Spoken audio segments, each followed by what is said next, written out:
सरकारला जर त्या पद्धतीने आंदोलन हाताळून मस्ती जर आली असेल तर त्याला मराठ्यांचा नाविलाज आहे. राहुल गांधी यांनी अस्तित्वातल्या असलेल्या आरक्षणाची गरज नाही असं म्हटलं आहे. मराठवाड्याच्या दौऱ्यावरती असताना अमित शहा यांनी मराठा आंदोलनावरती भाष्य केलं होतं.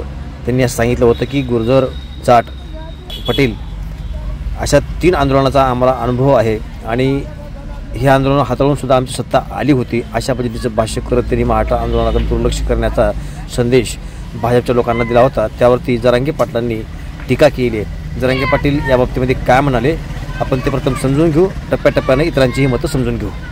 तुमची हाताळण्याची गुर्जर आंदोलन असं हाताळलं, पटेल आंदोलन तसं हाताळलं, मग मराठ्यांचं हाताळणार हे विचार आहेत तुमचे हाताळायचे. हे विचार आहेत भगतसिंगाचे, हे विचार आहेत राजगुरूंचे. हे भारत माता की जय कोणचं हिंदुत्व चालवलं तुम्ही?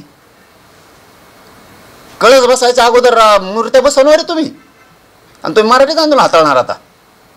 मग ही देशातली जनता नाही का? पटेल, गुर्जर, मराठा हे आंदोलन तुम्ही असे हाताळणार आता, मुळीत काढायचे? तुम्ही स्वतःला किती महान बुद्धिवादी समजताय? राजकीय एन्काउंटर करणं म्हणजे बुद्धी चालवणं नाही आहे साहेब. दादागिरीच्या जोरावरती मी काही करल हे लय दिवस नाही चालत. हे विचार जास्त दिवस नाही टिकत. एक दिवस असे खतखत आणि श्वासा उद्रेक होतो की लोक सत्तेच्या पलीकडे जातात. मराठा आंदोलन मोडीत काढू ह्या वक्तव्यावर जरांगे पाटील यांनी आपली प्रतिक्रिया दिली आणि ते आंदोलक या नात्यानं त्यांनी त्याचा विरोध केला. त्या जरांगे पाटलांच्या मताला भाजपनं राजकीय रंग दिलेला दिसतोय. दरेकर काय म्हणतायत ते सुद्धा ऐका. आता विधानसभेच्या निवडणुका जवळ आलेल्या आहेत आणि पहिल्या दिवसापासून मी म्हणतोय की मराठा आरक्षणाविषयी बाजूला राहिलेला आहे. ते पूर्णपणे राजकीय झालेले आहेत आणि त्यामुळे एखाद्या राजकीय नेत्यासारखी किंवा राजकीय नेत्याला लाजवेल अशा प्रकारची एन्काउंटरची भाषा आज त्यांच्या तोंडून येते. याचा अर्थ ते आता पूर्णपणे राजकीय झालेले आहेत. मराठ्यांचे प्रश्न त्यांच्या दृष्टीनं प्राधान्य राहिलेला नाही.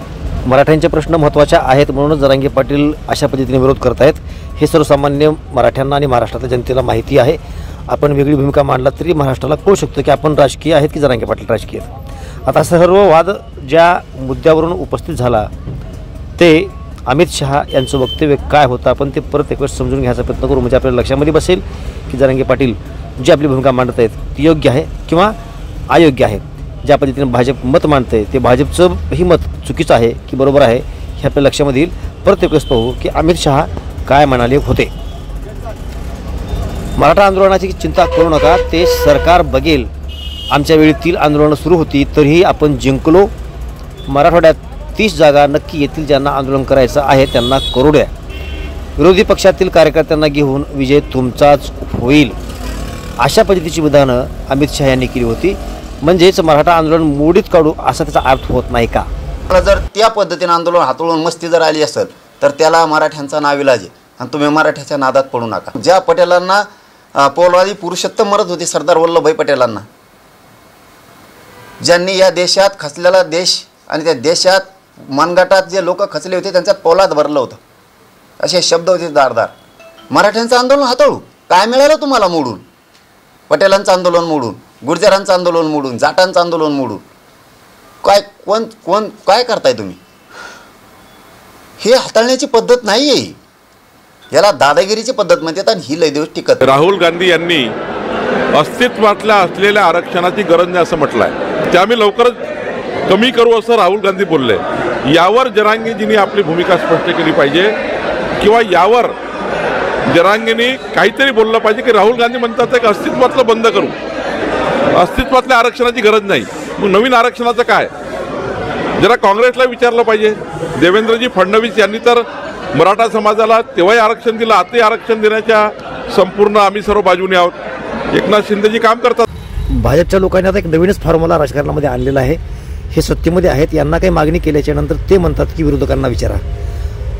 अमित शहा यांच्या वक्तव्यावरती प्रतिक्रिया देत असताना राहुल गांधी यांनी काय म्हणलं ह्याचं इथं मत मांडण्याचं काही लॉजिक नाही आहे. त्याचबरोबरनं अमित शहा यांना बोलणं म्हणजे सूर्यासमोर दिवा लावणं असं आहे असं सुद्धा बावनकुळे म्हणाले. जरांगे पाटील काय बोलले आणि बावनकुळे काय बोलले आपण ती दोन्ही गोष्टी आहेत. वाजपेयी साहेब आहेत, त्याच्यानंतर अडवाणी साहेब आहेत, त्यानंतर जॉर्ज फर्नांडिस आहेत, त्याच्यानंतर अरुण जेटली साहेब आहेत, व्यंकय्या नायडू साहेब आहेत, प्रमोद महाजन साहेब आहेत, सुषमा स्वराज आहेत, अशी जी एक टीम होती पूर्वीची, अशोक सिंगल, मला वाटतं प्रवीण तोगडिया, मुरली मनोहर जोशी, ह्या लोकांनी स्वतःचा ध्येय झिजवला. आमिष असं आहे ते तुमचं कुटुंब होतं म्हणून तुमचं साधलं. मराठ्यांचं आंदोलन तसं नाही हाताळायचं. हां, मनोहर पर्रीकर हे ज्या वेळेस काम करायचे त्यावेळेस त्या रेसमध्ये आले की तुम्ही त्यांना बरोबर हाताळायचं. म्हणजे तुमची हाताळण्याची पद्धत सांगतो ती मराठ्यात वापरायची नाही. हो, तुम्ही मराठ्यात तिन्ही तळात कोणी ठेवणार नाही. आम्ही तुम्हाला तिन्ही तळात आम्ही शाहसाहेब त्या भानगडी जर पडलात गोडी गुलाबीने आरक्षणाचा प्रश्न मार्गी. अमित भाईंनी स्वतः महाराष्ट्राच्या प्रवासामध्ये मराठा समाज, ओबीसी समाज, धनगर समाज यांचे जे आंदोलन चालू आहे ते समन्वयाने सोडवा. समाजामध्ये फूट होऊ नये, ओबीसीनी मराठा समोर, मराठाने ओबीसी समोर असे कुठलेही आंदोलन होऊ नये याची काळजी घ्या, अशा सूचना माननीय अमित भाईंनी दिल्या. कुणी अमित भाईबद्दल बोलणे आणि सूर्यासमोर दिवा दाखवणे हे काही योग्य नाही.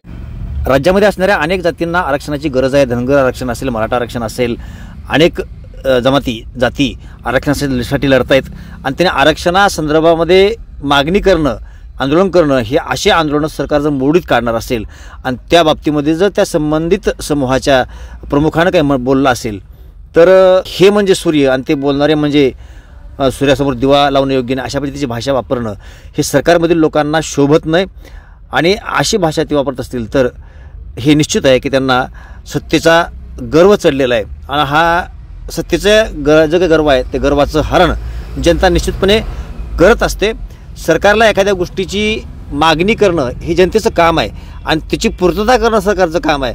परंतु हे चालू सरकार मात्र सरकारला काय मागणी केल्याच्यानंतर विरोधकांना त्या बाबतीमधली आपली भूमिका काय आहे स्पष्ट करा असं म्हणते. म्हणजे एक नवा पायंडाईने पाडण्याचा प्रयत्न केलेला आहे आणि जनतेच्या समस्या ज्या आहेत त्याकडे यांचं दुर्लक्ष 100% आहे. मागील काळामध्ये यांचे जे ध्येय धोरण आहेत ते अशा पद्धतीची दिसलेली आहेत आणि त्यामुळं हे सरकार सर्वसामान्यांचं नसून उद्योगपतींचं आहे हे परत एक वेळेस या लोकांनी अधोरेखित केलेलं आहे.